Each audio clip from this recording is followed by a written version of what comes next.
Жаңа жылдық салангани рецепті. Әзірлеу үшін бізге қажет: салангани қаптамасы, 18 дана өнім, 500 грамм тауық фаршы, 200 грамм тығыз ірімшік, 300 грамм грек жаңғағы, 1 бума көк пияз, 2 жұмыртқа, 100 грамм майонез, 2 дана сәбіз, 3 дана пияз, 5 ас қасық өсімдік майы, тұз бен бұрыш дәміне қарай. Салманы әзірлеу үшін фаршқа ірі үгітілген ірімшікті, ұсақтап туралған грек жаңғағын, туралған көк пияз, жұмыртқа,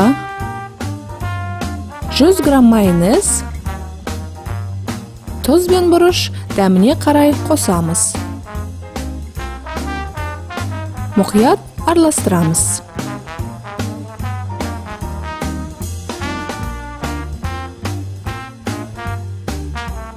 Фарштау алдында макарон орамдарын бір-бірінен жай ғана ажыратып, салманы тығыз толтыруды жалғастырамыз.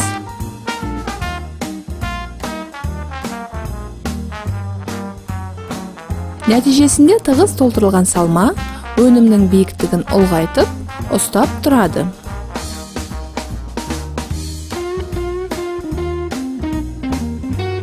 Биік таба ыдысқа өсімдік майына жартылай дөңгелектеп туралған пиязды, жіңішкелеп туралған сәбізді салып, 2-3 минут қуырамыз.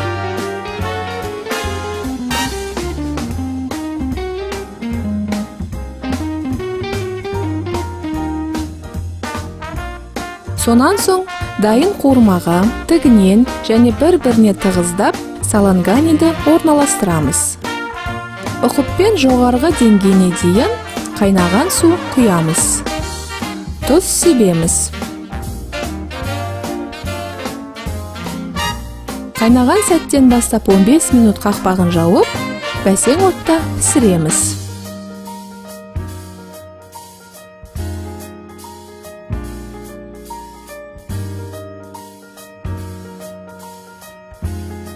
Саланганиді абайлап, түбінен демей отырып, ыдысқа салыңыз.